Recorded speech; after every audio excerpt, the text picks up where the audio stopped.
Hey guys, how's it going? I've been working quite steady on this ms260. Try to get you guys straight around here. I don't know what's up with my tripod. It's a hunk of junk. Alright. I changed things up on it. I wanted 102, and then I cut the base. I guess I'll show you. Feels like I got something stuck in my throat. I wish this camera would stay still.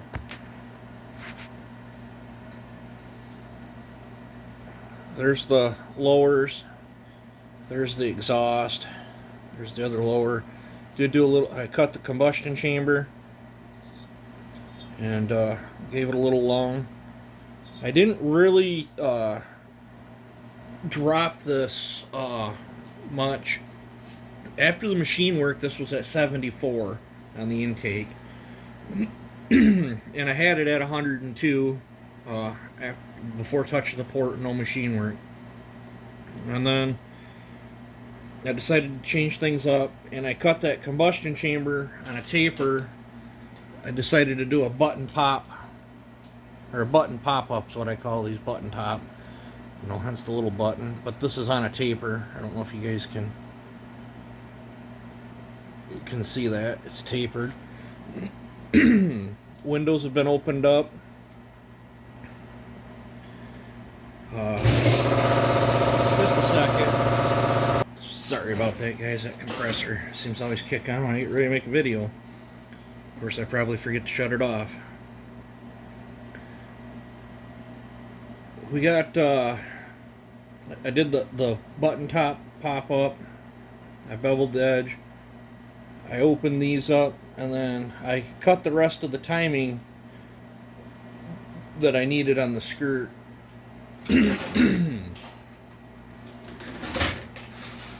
There's a stock piston.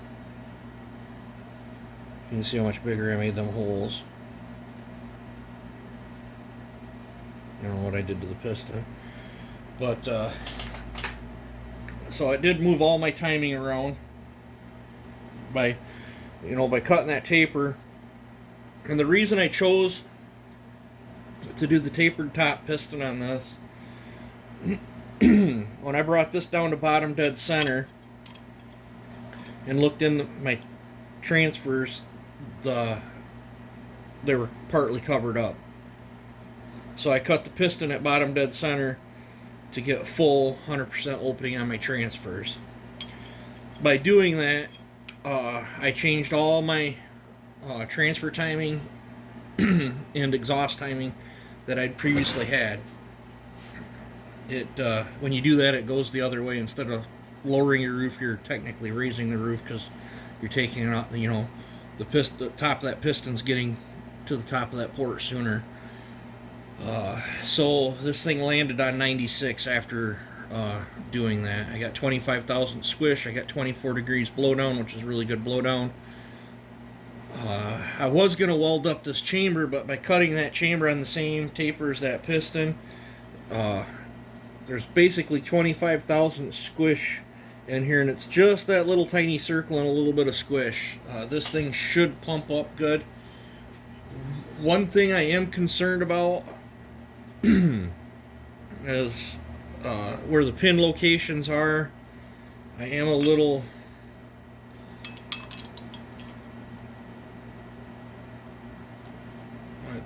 concerned about that bottom ring.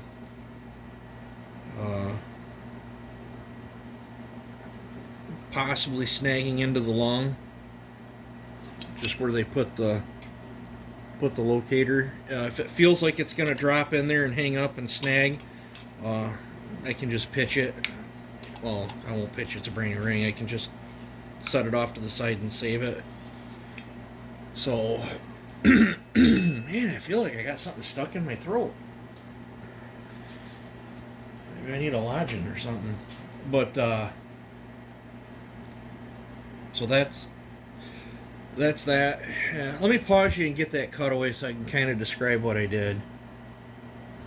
All right, I think we're back. And what I mean by on that saw, see how that's down at bottom dead center? See how this port's unshrouded? After I did all that machine work on the base down here and cutting that combustion chamber on an angle, with this all the way down, it looked more like that. That I didn't have very much gap right here. So I cut the piston on a taper so it wasn't blocking that port at bottom dead center. And then when it's all the way up here, that taper also matches up into here. And it'll have 25,000 squish. I opened up these so as this is coming down in that saw, it'll flow more up them transfers. I notched the bottom part of that piston out the rest of the degrees that I needed, because I set that at 78 degrees where my notch first cracks, and then the rest of the flat part of the piston will be at 74.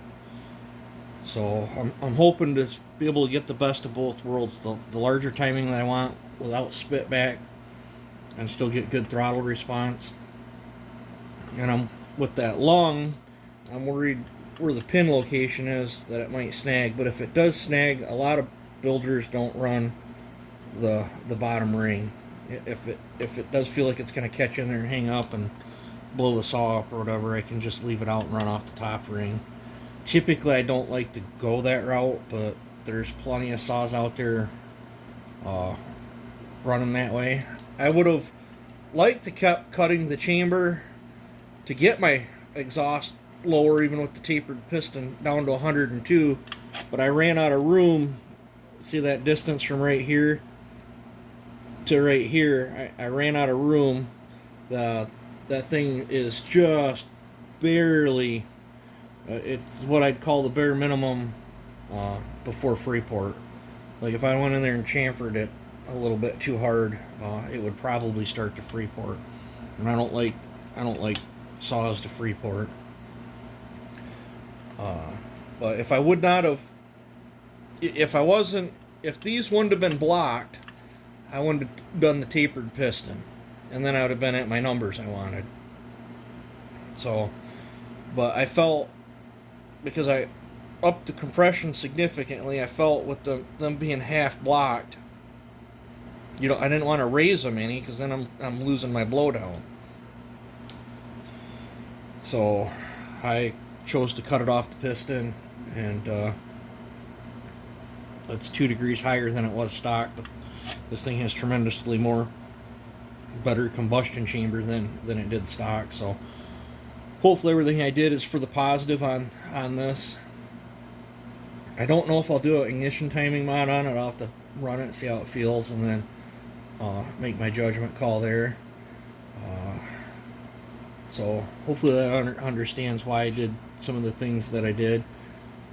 The nice thing with having that tapered combustion chamber and piston, I effectively gave it more surface area too. So more surface area without changing the bore. So yeah, trying to think. I think I'm gonna let you guys go. I think I'll upload this, and I'm going to get working on putting this thing together and see if that ring wants to snag or not, and then start assembling this thing. But I don't know. I try to do good work. This was a used piston. I did lighten it up some. Flowed it, tapered it, took that edge off right there. And by tapering it and taking that edge off, when this first starts to crack right there, it'll allow more volume out. So I'm really hoping to get some good power out of this thing. Honestly, this is probably as far as I've ever pushed an 026 or ms260. So we will see what I can get out of one. Hopefully it's not a flop. On the plus side, I guess if it is a flop, I can cut the chamber flat and take that other piston I got there and without the taper on it, and just reset my squish without lowering the jug any, and I can get back to my 102 exhaust if all else fails. But I thought, might as well try this route first. It does get boring building the same old builds all the time, so I like trying different stuff on different saws. So I've blabbered on here enough. You guys have a good one. Take it easy. Enjoy the rest of your day.